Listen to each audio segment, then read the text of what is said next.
Hello, everyone. I'm James Geniak with Chicago Market. I'm a owner, volunteer, event team lead, and also a recent new addition to the board of directors. So, yeah, excited for that. And today is the latest in a series of online workshops that we've been offering. We started these back in May of this year. And I've done, I think, 6 or 7 of them at this point, but it's really a chance for us to come together as a community and learn some interesting new things, and to also showcase some of our great vendor partners. So today we're going to be doing cold brew coffee with Kyoto Black, and Justin Doggett is on the line. He will be our presenter today. We are recording this session, and just wanted to let you know that we put these on our YouTube channel. So if you missed any of our previous workshops or want to go back and watch this again, it will be available as soon as tomorrow. So, and we will send a follow-up email with a link to that. And also, I put in the chat a couple links for you to check out. One is our events page, and a couple things to highlight there. We just launched a new feature with hazard-free farms. So you can purchase a custom-made box of grains from grains and other great things from hazard-free, and that will be available for pickup. And then we're going to do a online workshop with hazard-free farms. So you can find out more about that on the events page. We have another workshop coming up September 29th. It's going to be about growing herbs indoors with Casey Eves. So you can RSVP there. And also in the chat, I put a link to a donation page to support this event. Really appreciate everyone who has made a donation so far to this event. We've raised over $100, and the proceeds for that go to support local businesses. And so really appreciate your support there. So in case anyone is not yet familiar with Chicago Market, just some quick background. We are a co-op grocery store, and we're coming to the north side of Chicago. What we're all about is a better food community. So people who are looking for local, sustainable, and connected food communities. We're over 1,850 owners now, who all cooperatively own a share of the business. We do have a lease on a space called the Gerber Building at Wilson and Broadway. And you may see on our website, or if you're on our email list, you'll know that we are facing some challenges with that space. And so we've been in the middle of doing some feasibility analyses, both operational and fundraising capacity. And those are nearing completion. And so hoping to have some announcements soon on next steps. So wherever we do end up, what we're all about, again, is for people who are interested in having your groceries come from shorter distances with fewer touch points. If you care about sustainability in your grocery store, less packaging, things like that, hiring locally, these are all things that Chicago Market is all about. So we are owned by people like me and you and others in our community, but the store will be open to everyone to shop at. And I think this hazard-free grains box option that we've just launched is a good example of what we're looking to do. So with that, let me go ahead and turn it over to Justin. And Justin, if you want to introduce us to yourself, tell us a little bit about cold brew and Kyoto Black, and maybe show us some recipes. Yeah, absolutely. So just want to thank you all for taking the time to show up for this. I'm Justin Doggett, the founder, and originally I was the only employee of Kyoto Black, but I recently just hired my wife. She left her job in the insurance industry, where she's been working for about 6 years, and she joined me as my first hire last week. So I started Kyoto Black back in 2015. It was actually originally called Headstrong Coffee Company. If you look at my logo, it's a head, so I kind of play on words. Turns out there was actually a Headstrong Coffee Roasters in Georgia, and they sent me a cease and desist and all that, fun stuff. And eventually I had to find a new name. And to this day, I thank them because I think Kyoto Black is a better name. And it is really kind of indicative of what I do, which is focusing on the Kyoto style coffee method, which is a slow drip method of making cold brew. So just to give you guys kind of an introduction to what Kyoto style really is and what makes it different, I want to talk about just coffee brewing in general. So, you all know that cold brew has become very popular, and there are two ways to really brew coffee, and it's not hot and cold. It's actually immersion and drip. So immersion would be something like a French press, your conventional cold brew coffee. If you ever made cold brew at home, it's almost like steeping the grounds in water, and then you would strain it through like a nut bag or through any sort of mesh filter, right? But the immersion style is basically where the coffee grounds are allowed to free float in the water for a set amount of time, and then you would filter it out. That's different from drip or percolation, where the water actually goes through the coffee grounds. And an example of drip or percolation, they basically mean the same thing, would be like a pour over or a Mr. Coffee or like any sort of Chemex V60. Your typical drip coffee makers are all percolation methods. So Kyoto style is the drip, the percolation version of cold brew. And then your conventional steep cold brews would be the immersion version of it. So there are some kind of trade-offs between the two. So with immersion, typically you can get a stronger cup of coffee out of them. It's in some ways a little simpler because you just kind of put it all together and then you just strain it out. But there's some downsides. Even though you can get a stronger cup of coffee, you actually get less efficiency of extraction.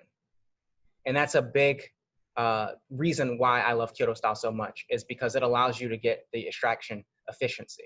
And I'll go over briefly how that's achievable. So imagine you have a little coffee ground, right? And it's brewing. So this first coffee ground is brewing in an immersion environment. So as it's in the water, it starts to give off its essence to the water, right? It starts to, the coffee flavor compounds leach into the water, right? Now, when you strain that coffee out of the water, that ground, it's still wet, right? So it's still covered with water, but it's not actually covered with just pure water. It's covered with coffee saturated water. So if you imagine all of these little grounds, thousands of grounds, like a sponge, holding on to the water, but they're also holding on to the coffee that was extracted from the ground in the first place. So when you throw that away from an immersion process, you actually are throwing away part of the coffee that you went through trouble to brew in the first place. So, and the paradox is, the stronger you make your coffee concentrate using the immersion style, the more of the concentrated water you're throwing away that's stuck to the grounds. That makes sense to everybody so far?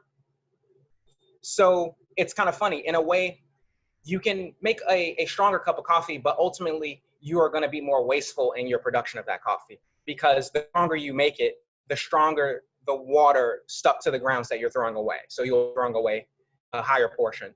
The reason why Kyoto style allows you a higher efficiency is because it's a drip style. So that means that you have a chamber, and actually I can link to a photo so you guys can see kind of what that looks like. So in the chat, there's a blog post which shows you the kind of typical Kyoto style brewer, where you have a chamber in the middle, you have a reservoir at the top of water with a valve that allows you to drip that water one drop at a time. And then at the bottom, you have a carafe where it collects. So in the one drop at a time, the reason why that's important is because you need, since you're not using heat, you need time, contact time, and that allows you to add the water in at a slow enough pace that the coffee saturated with water over the duration needed. Because if there was no dripping mechanism, it would just be, it would just go right through and you'd have this really weak under extracted coffee, or it would kind of flood all over the place. But that dripping mechanism allows you to get the contact time necessary. But in any case though, if you've ever watched a Mr. Coffee or any sort of drip machine operate, you'll notice that those first few drops of coffee that come out are like much darker. And then at the tail end, that final drip, it's like, you reach minute 4 or 5 on your Mr. Coffee, it's much lighter in appearance. And that is because over time, the essence that's coming out of those grounds is less and less. You get the majority of the extraction in the beginning, and then it starts to tail off. It's diminishing returns, right? So what that means is, since that water enters the coffee grounds and then is allowed to leave, the grounds are consecutively holding on to weaker and weaker water. So at the end of it, those grounds are still wet, but they're holding on to a higher ratio of pure water as opposed to water that's saturated with coffee. And then in order to get a stronger concentrate with that, you simply have to change your grind and then the amount of water you use, but the mechanics are the same in terms of allowing that stronger coffee to exit the system. Therefore, how to use the Kyoto style process, you can make even stronger concentrates than you would typically be able to using the conventional method. But because you're taking advantage of that drip efficiency, you will not lose ultimately the flavor development that you're seeking. So when I discovered that, I basically got into Kyoto style coffee back in 2012. I recently graduated from college in 2011, and I majored in station studies, so there were plenty of jobs available for me as a barista, obviously. So I picked up a barista gig, and I really started to geek out and learn a lot more about coffee. I think if I had to play it all over again, I probably would have gone to school for like culinary arts, because when I was a teenager, I was getting, food related stuff like a creme brulee set for my 13th birthday, stuff like that. So I think, going into more kind of classical education probably wasn't the route for me. I probably should have gone to culinary school instead. But as soon as I got out of college, I went right back to food and really geeked out on coffee. I started learning so much about the origins and varietals and flavor development, and then learning about the chemistry and the physics of coffee brewing. If you ever want to get a book for coffee that, would maybe seems like it's written by Carl Sagan, you can get this book called Water for Coffee. It's great. It talks about the chemistry of the water needed to brew a good cup of coffee. And it's still kind of over my head, but I love delving into it because it has given me some insights. But in any case, though, in about 2012, I really started to find out about Kyoto style coffee. And so I was like, I'm going to buy one of these brewers. And if you've seen one, they're at the entry level, $250, for a small one. And then for the full size ones, we're talking $450 to $500. Some of them even get into the thousands of dollars. They have hand blown glass and all these really cool stuff. But in any case, I was like, I don't make enough money for that, so I need to build one at home. So I went to the Science and Surplus store and got a separatory funnel, a lab stand, and I use an AeroPress as the coffee chamber. And then I put all that on a mason jar, because it's not a DIY project unless you have a mason jar somewhere. That's just like a rule. So I put all those together, and it really just made me super happy. I was making coffee all the time, so much that I was giving it away to people. And at the time, I just picked up Brazilian Jiu-Jitsu as a hobby. So I've been doing that for like 10 years now. So that's great. I'm about to finally get my black belt. It's taken a long time. But in any case, though, I just started that. So I would go to Jiu-Jitsu and take empty water bottles full of coffee concentrate and just give them to my friends, just to have them try out. And it was around that time I started working for Metropolis. So now I'm getting free beans. They give you a free pound of coffee every week. And I'm using that and just kind of iterating and just figuring out like how to dial in my recipes and everything. And I finally found out that I could flip the bottles for $10 a piece. So I was like getting a profit there. And it was super great. And eventually I was like, you know what, I think I can turn this into a business. So thinking kind of forward, I was like, okay, let's go online. Let's turn it into a subscription model so that I can have recurring revenue and so that I can build a fan base of people who are constantly engaged. And then let's find some packaging that is ship worthy, that's better than glass bottles. So I ultimately landed on this packaging here, which is a flexible pouch, 1.5 liter pouch. Yep, he's got the same one. This is the light roast, and then this is the dark roast here. So this has got notes of cognac, stout beer, shaved dark chocolate. This one's more kind of citrusy, floral, very juicy and expressive. For the first, I want to say 3.5 years, this was the only coffee I had available. The idea behind that was basically to make a coffee that kind of tastes the way coffee smells. A lot of people tell me they love the smell of coffee but hate the taste.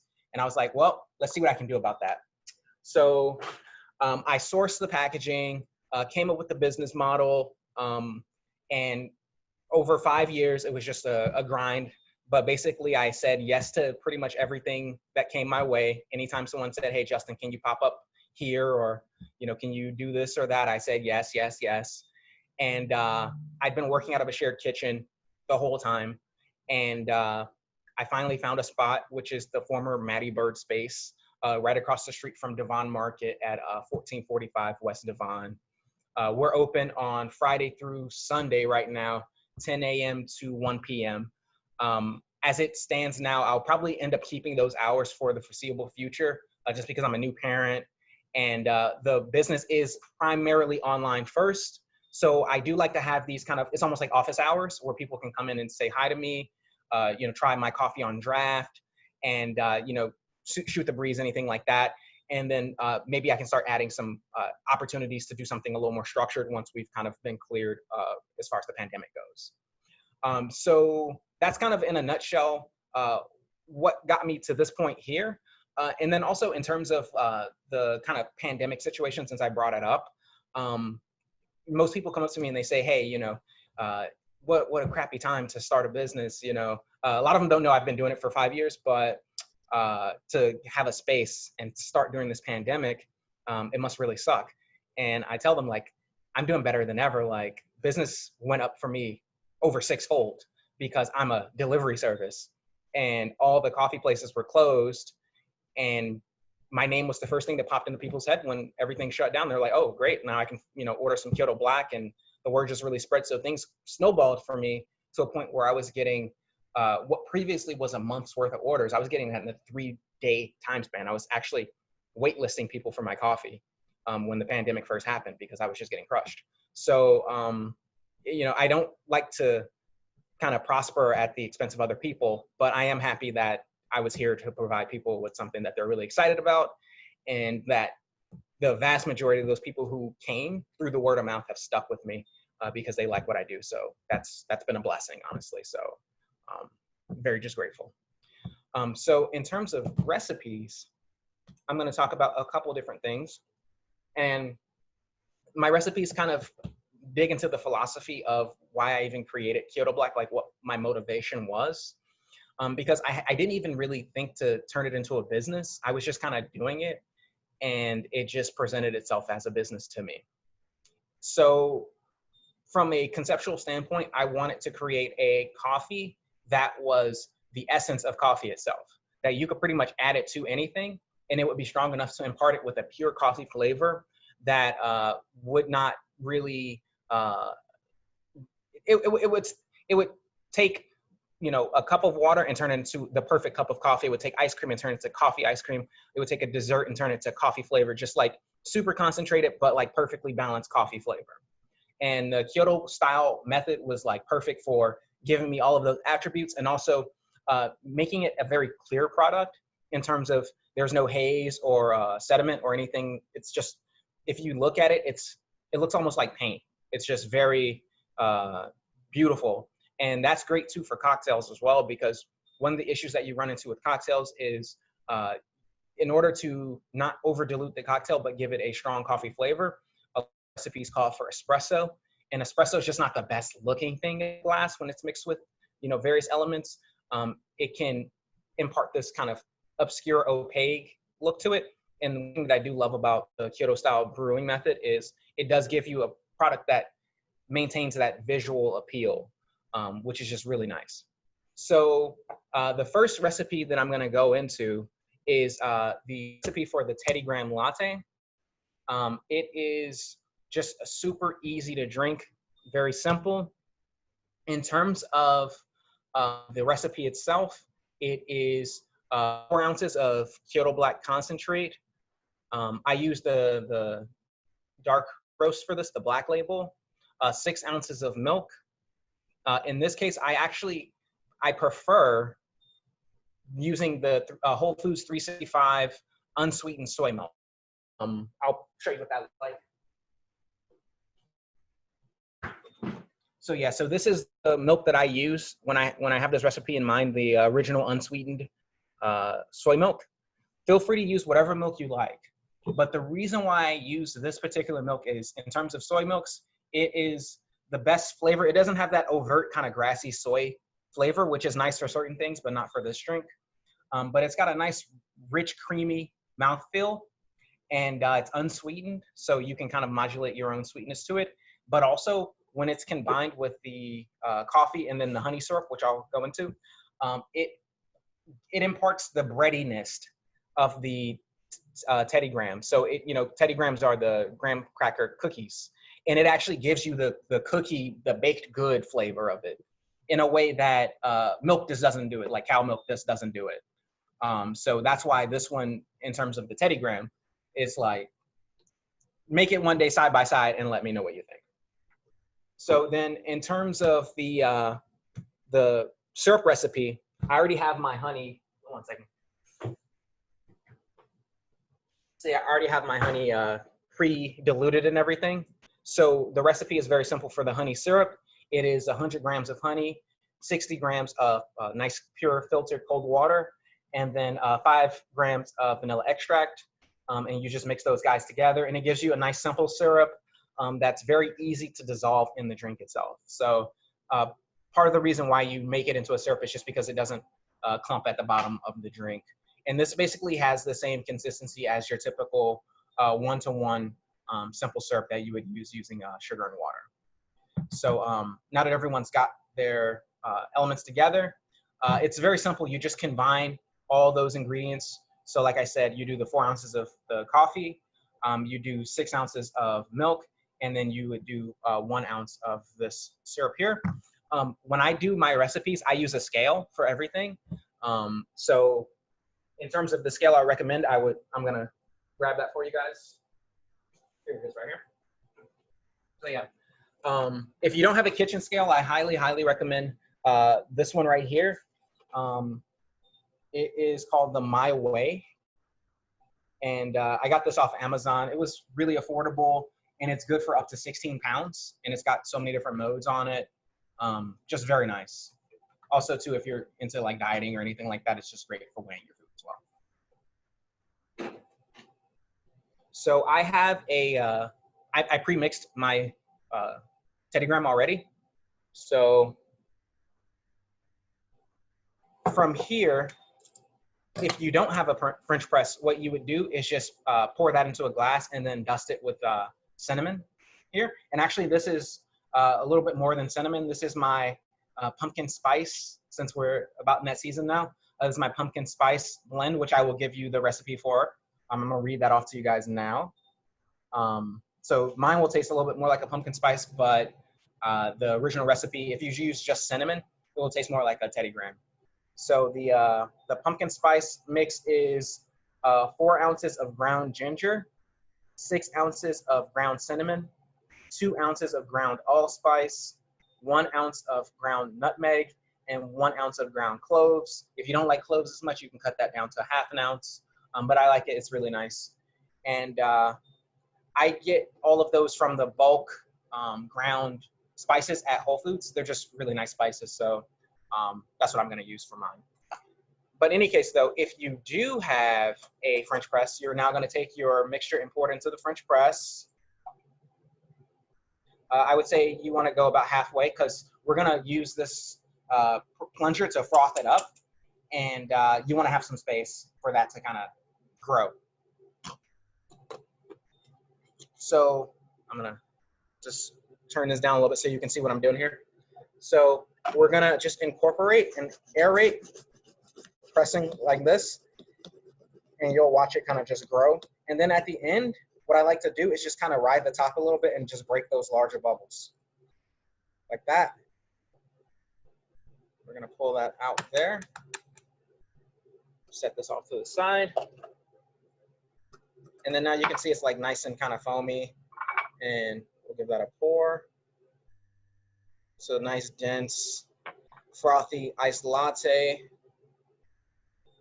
And then from here, we will just go ahead and top that with the cinnamon or the pumpkin spice.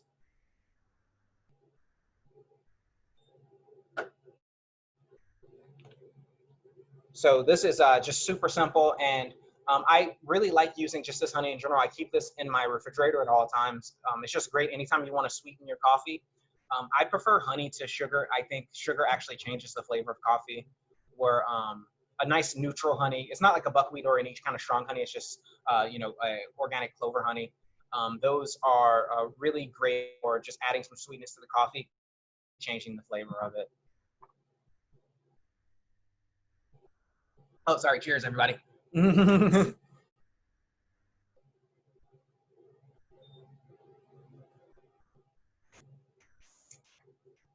really good. I like that. Cool. And then for our second recipe, this can be done with sparkling water, or it can also be done with tonic if you want to have a coffee tonic. I'm going to use tonic today. I feel like maybe Whole Foods should be sponsoring me because everything is like 365 Whole Foods, but I like their products. But in any case, though, for coffee soda, so typically every morning I will have an unsweetened coffee soda. And for me, it's a very freestyle recipe. There is no set recipe. It's literally just sparkling water topped with however much coffee you like. So for me, that is around ounces.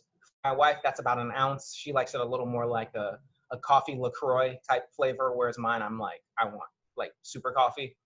And so basically you figure out how you kind of like it. And then the same thing is in play with the tonic water. It's just, you know, a sweetened quinine version of it. So it's a little more bitter, a little sweeter, and just it's almost like a spear-free cocktail is what it comes out like. You get the interplay with bitterness and the citrus notes, and it just has a really nice structure to it. In terms of the sparkling water, I would suggest that you get a fairly neutral sparkling water in terms of its mineral content. So you don't want to necessarily get something that's super mineral, like a Gerolsteiner or you know, like a Vichy Catalan or any of those. You want something that's more kind of just neutral, like the sparkling Italian, again, from Whole Foods 365 one's really awesome. Even like something like the Schweppes, you know, just like their regular like sparkling water is really good too. Just something that's got nice effervescence. Like you want just a really strong, cold sparkling water that's got plenty of nice bubbles in there.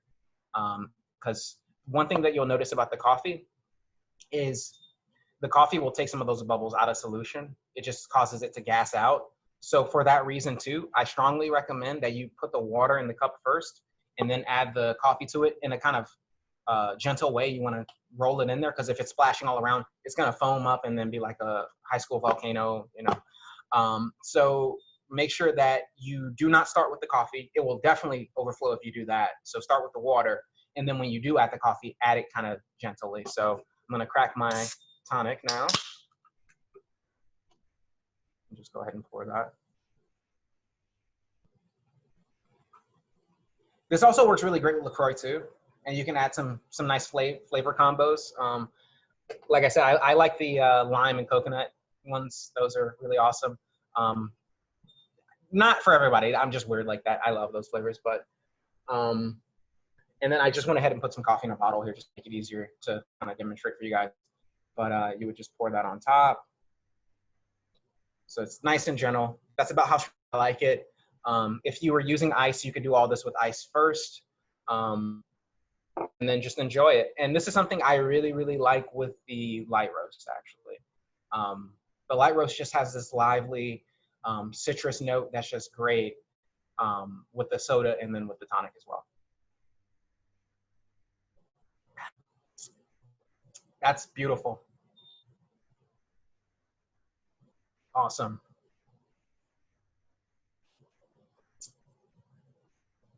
So yeah, and then you could just kind of top that with a lemon wedge or lime wedge or wheel or however you want to do it. And then in terms of the tonic, actually that is really great. Throwing some gin or even some vodka in there is just like really great if you want to have a nice, easygoing cocktail that's super simple to entertain with, but will still really impress people because those coffee notes will come out in a way where honestly, you could serve that to someone, especially the light roast, and just say, hey, what do you think this is? They're gonna be like, holy smokes, like it's just no one sees it coming. So at this point, I'd be happy to open the table to any sort of questions or comments or somebody wanted me to read off the pumpkin spice blend again real quick. I'll read that off one more time. So go ahead and grab your pen and paper. So that is ounces of ground ginger, 6 ounces of ground cinnamon, 2 ounces of ground allspice, 1 ounce of ground nutmeg, and 1 ounce of ground cloves. And like I said before, if you are not a big fan of cloves, you can open it if you want. I would say use some cloves, even if it's just like a quarter or half an ounce. It does add like just a nice overall pumpkin spiciness to it. So. Cool. You're welcome. Hey, Justin. Yeah. Thank you. This is awesome, you know, especially thinking about like hosting visitors, like family come to visit and stuff like that. Being able to serve some of these drinks instead of just like the normal, you know, drip coffee. I think I'm really looking forward to that. I wondered if you could talk a little bit about the type of beans that you look for and like what's your criteria for how you select those. Okay, yeah. So with my dark roast, I wanted something that had the essence of coffee, like I said. So I knew that I would have to be doing South American blend. That's most people think when they think of coffee, they usually think Colombia, honestly. In my case, I went with a dark roasted Brazilian coffee and a kind of medium roasted Guatemalan coffee. So the dark Brazil gives it that really strong, punchy, just dark chocolate. If you had that Brazilian by itself, it's pure dark chocolate, but it's also got like just a little bit of roastiness that you can taste. And I wanted to back off of the roastiness a bit. That's why I threw the Guatemalan in there to round it off and to really make it a shaved dark chocolate to give it that kind of cleanness, you know. So I mixed those together in almost equal proportions. And then for my light roast, so that is a coffee called Apollo from Counterculture. It's a really awesome Ethiopian year-round.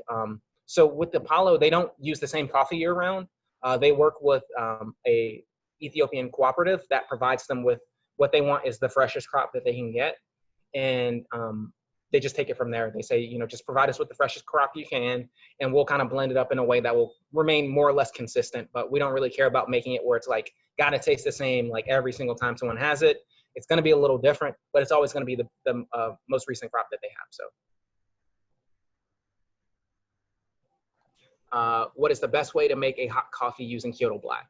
So and I see there's some other questions too, so I'll definitely answer those as well. So in terms of the hot coffee, so there is a recipe on the back of the bag, and I find that to be the best recipe to start off with, which is 4 ounces of boiling hot water, and 8 ounces of boiling hot water and 4 ounces of coffee concentrate. So the reason why that works is because this is a triple strength concentrate, so it is about 3 times as strong as your typical hot cup of coffee, ounce per ounce. So with hot coffee especially, strong gets really oppressive on the palate, and the flavors actually don't come through very well. Hot coffee actually tastes better. If you had to erring on the side of weaker, in my opinion, gives you more flavor. I know some people are like, I want my strong cup of coffee, but in terms of actual being able to perceive flavors, a little more dilute is better, but this strikes it at the perfect dilution in terms of if you were to brew a Mr. Coffee, this is what it would come out to in terms of strength. And then also the temperature. So with that boiling hot water, and I emphasize it really should be like fresh off the boil. With that boiling hot water, you will bring it to the proper strength and the proper temperature, even if the concentrate came straight from the refrigerator. It will be instantly drinkable, but it won't be tepid and it won't burn your face off. So I like that recipe. I do find that some people still say, hey, I want my coffee a little stronger, or I want it a little weaker. Weaker, you're in luck, just use a little bit less coffee and you still get the same benefits. But if you want it stronger, what I find some people do, which they don't mind, but it's an extra step, is, they might use a little less water or a little more coffee, but that throws off the temperature. So what they'll do is, let's say they bring the water to boil, right as the water's, ready to kind of come off, they'll throw the coffee in there with it so they can bring the coffee up to temperature too, real quick, and then they pour all that into their mug. And I know some people too, they like to have their thermos with the coffee already measured in the thermos, just on the counter overnight. They wake up in the morning, boil some water while they get ready. Water's boiled, they pour it over the coffee and just leave and, close the thermos up. And their coffee is ready for in the morning. And since it's just boiling water, it's not like you really have to watch it too closely. It's just, you heat it and then you just go out the door. So have I ever made coffee ice cubes? Does that change the flavor?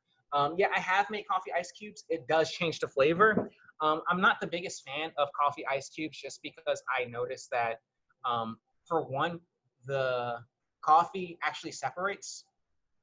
So you get, basically imagine like a big cube. You get a cube kind of split in half. Half of it is like very strong and concentrated, and the other half is much more diluted. It's just kind of the nature of the way it freezes. And when that ice cube starts to melt, it thaws unevenly, so you end up just kind of receiving different elements of the coffee, not all together. And for me, I just don't like it. It tastes kind of disjointed. But there might be a way to freeze it, especially if you have like a more commercial freezer where it can freeze faster, where it won't separate. But if you have just a regular residential freezer, personally, I'm not crazy about it. I will say this much. There is an argument to be made for if you wanted to make a super concentrate of coffee, you could freeze the coffee, and then as it thaws, you basically kind of allow that to drip through, let's say, a sieve. So you have your coffee ice in a sieve, and then as it thaws, it will thaw in a way where the stronger coffee will thaw first, and you've essentially removed more water from the coffee. So if for some reason you wanted a stronger coffee, like if you wanted to make a coffee syrup or use it in a bake application or any other application where you need less water, freezing the coffee first and then allowing it to thaw and separate would potentially, allow you to concentrate the coffee without heating it up and just boiling off the water. It would, So that is what I have to say about the ice part. But personally, I'm not a fan of using coffee cubes. Let's see. One more time. You mentioned doing a coffee rinse for some drinks. Can you share any tips on how you do that? Just to concentrate or mix first? So with the coffee rinse, it's real simple. Yeah, you just put a spot of the coffee concentrate in the glass, and you just give it a little fancy swirl, pinky out, of course. And then you just pour off the excess. And from there, you would typically just have your drink already built, already chilled, and ready to just pour on top of that and enjoy.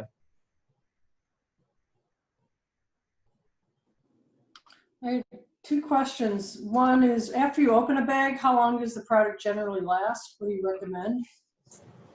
So yeah, after you've opened your bag, your coffee is gonna last. For one, keep it in the refrigerator as much as possible, but you can expect a good month out of it. Sometimes, you'll even get like 6 weeks, longer. I say in terms of what I feel comfortable with, a month is where you're really gonna be able to enjoy it. Anything past that, you're just kind of getting lucky in terms of still really being able to enjoy it, because when it's at its peak, you'll notice a difference as time goes on when it falls off after, say, 5-6 weeks, that kind of thing. Still drinkable, especially if it's been in the fridge, but in terms of just optimal, really a month. Okay, thank you. That's longer than I thought. The other question is, the physical world is not intuitive to me, so I'm wondering how I open the bag with the little spigot.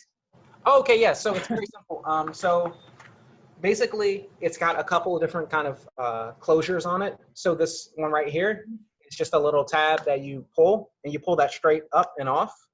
And then there is a foil seal on the bottom, and you just pull that guy off as well. And then when you dispense, it's got the flaps on the side, and you just use the thumb rest at the top with your thumb and just pull those flaps straight up. Gotcha.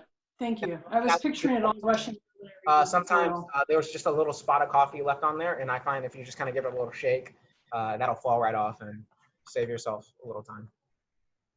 Great, thank you. Appreciate it. You can stick a straw in there too if it's a sharp enough straw. You just.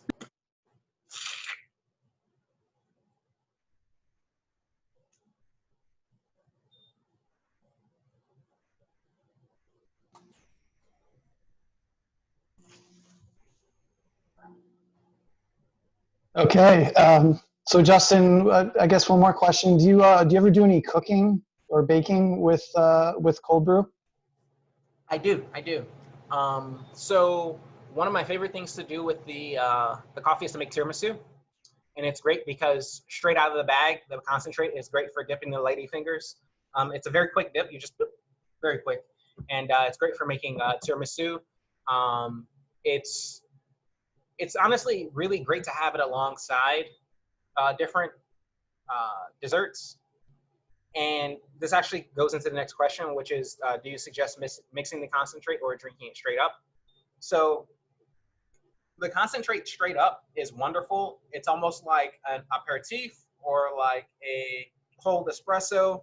And I love just having a little bit of that in the demitasse, maybe with an ice cube or even just by itself, and having that alongside, any sort of dessert, especially if it's like a nice hot and cold dessert, like maybe some like pound cake with ice cream and the coffee on the side and pure straight coffee in a demitasse. That's just perfect for me. In terms of my suggestion, is really everybody's got their own way.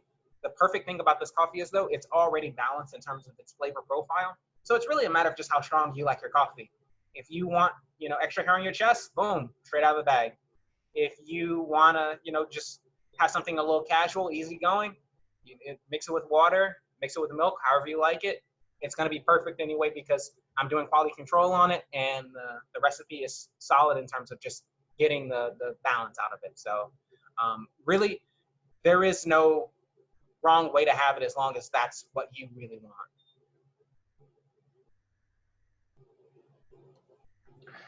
Cool. And if people wanted to try making their own cold brew, is that possible, like with a French press, or do you need like a special setup? Yeah, so you can do it with the French press. One of the things about cold brew is it does benefit from scale. So if you can make it at least in a gallon or more at a time, I find that it tastes better. The single serving cold brewing that I've tasted has never been good. It's just the nature of the beast when it comes to the immersion style. When it comes to Kyoto style, you can do a single serving and it tastes much better because I think the efficiency still translates fine, but the inefficiency of immersion really does not translate very well to, I think it seems almost like you get more water retention from a smaller batch than you do from a larger batch. Like the larger you scale up the immersion, the better it gets. Not entirely sure why, but that's just kind of the nature of the beast. But if you were to, let's say you wanted to do an immersion, you could put it inside of a pail, like just a clean, food safe pail, and mix that and then pour it through a nut bag and you're good. Or if you wanted to build your own Kyoto style brewer, I have a tutorial on my website. Just visit my blog. It'll cost you like $75, $80 to get all the parts, and it's super fun. And one of the parts is an AeroPress. So if you already have an AeroPress, there you go. It's only $50, and you'll also be able to make AeroPress, which is one of my favorite ways to drink hot coffee when I do drink hot coffee. Let's see. Oh yeah. Oh, this is a great question. Do you think French press versus shaking in a cocktail tumbler makes a difference for flavor? So I do. I think ultimately the cocktail shaker gives you the better flavor, especially if you use a nice large ice cube in there. It just chills the drink down really nicely, and you get just tighter, smaller bubbles. So I definitely do think that is a better way to go. Also, in terms of sweeteners, part of the reason why I use the honey is not only because of the flavor, but actually honey froths up better than sugar does. So if you took like your sugar simple syrup and you shook that, and you took your honey simple syrup and you shook that, you would see that this was frothier. And ultimately, it gives you just kind of a tighter foam on your drinks when you shake them than you would with sugar. So that's another reason why I like to use the honey. Cool. One more question here in the chat, Justin. The nitro coffee at your store, is that diluted, or how is that served? So that's diluted 1-to-1. So it's still pretty strong. I find that with cold coffee, you can drink it at a higher concentration in terms of like just more concentrated than you can with hot coffee. So for the cold brew, it is 1-to-1. So, and I serve those in 16-ounce cups. So you basically be getting 8 ounces of concentrate out of that, which is like, it sends some people on a trip, but it's funny. You get used to it. You know, I kind of indoctrinate you by trial by fire, I guess. So, any recommendation for blender coffee drinks? Yeah, if you pick up some of the light roast, a Hemingway daiquiri is really nice with just a splash of the light roast in there. It's like kind of a citrus forward daiquiri, and I find that just a little bit of the purple label, the light roast, because it does have those citrus notes, really tastes great in a Hemingway daiquiri. In terms of the dark roast, there is a drink that I did that had cacao infused oat milk, and it used sherry and overproof rum, and that was really great blended. So we took oat milk, steeped cacao nibs in that overnight, strained it, and then mixed that with the dark roast, the sherry, and the overproof rum, and that was dope. Those sound delicious. I was actually thinking more along the lines of like the Frappuccino kind of drink. Oh yeah, the cold brew. Gotcha. I mean, honestly, like you just do some chocolate syrup and, you know, just like the usual suspects. It's really good stuff.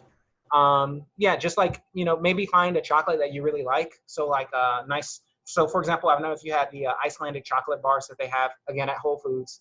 I like to melt those down and make a syrup out of that with ground cacao nibs. So I'll put that on a double boiler. I'll take the chocolate bar, put it on a double boiler, take my cacao nibs, ground those down like into a paste, mix them with water, and then just turn that into a syrup. I strain the cacao nibs out, but you get a nice sourness from the nibs and just more kind of reinforcement of the chocolate flavor. And I find that's like a nicer syrup to use in my blended drink rather than just using Hershey's or something like that. You know, I would say pretty much like any of the kind of standard kind of Frappuccino style recipes, use that as an opportunity to make like a bespoke syrup for yourself to really treat yourself and to have something really cool. I'm very excited that you were mentioning cacao nibs because Chicago Market did a chocolate truffle making workshop a while back, and I got the kit that actually had cacao nibs in it, and I am a now huge fan of cacao nibs. They are so delicious. So I want to try and figure out a way to work them into other things. Yeah, they're super great. And also too, I actually did a cacao nib infused coffee. So I took some cold brew and I put it inside of just a bottle with cacao nibs ground up into a paste and a spent vanilla pod. So I scraped the vanilla out of the pod, but it still had the little, you know, just the stem that you're left with. I threw that in there and steeped it for 5 days, and it was incredible. And it smelled like very boozy, and it was just super wonderful and lovely. And that I just drank with a little bit of milk and sweetener, just a touch. It was really wonderful. I'm sure I could have done much more with it. I ended up just finishing it so fast that I didn't really get a chance to experiment because it was just. I was going to say, it sounds amazing. Yeah, it was really good. Dana, it sounds like we have a possible collaboration with Catherine Ann Confections and Kyoto Black. That would be awesome. Cool. Well, let me ask, any other questions for Justin before we wrap it up? Okay. Thank you, Sabrina, and everyone who participated. This was a lot of fun, and I'm really excited to do more with Cold Brew. So hope all of you are too. Please go on Justin's website, order some Cold Brew, or stop by his shop, say hello. And we will be following up with an email with links to all of that. And again, just wanted to say thank you, Justin, for joining us today. This was really great. And with that, we'll, any last comments, Justin? Oh yeah, so feel free to, if you have any suggestions about other ways that you guys want to get together and do more informational stuff, please email me, justin@kyotostylecoffee.com. You can also go to my website and there's a little contact form. Just fill out the contact form. Any suggestions at all, because I've been talking to my wife now that we've turned this fully into a family business. We want to find more ways to reach out to the community and get people pumped about coffee. I want to do some tasting sessions, like I said before, once the pandemic clears up, so we can set aside hours to have people come in and actually taste coffee and bring some more experimental blends on board. But if you guys have any suggestions or events or any other things that you want me to know about to have a presence at, hit me up on my contact form. Excellent. Well, thank you so much, Justin, and everyone for attending. I hope you have a great rest of your weekend and see you on our next workshop. Awesome. Thank you. Bye, everybody. Bye-bye. Thank you very much. Really interesting. Thank you. Thank you.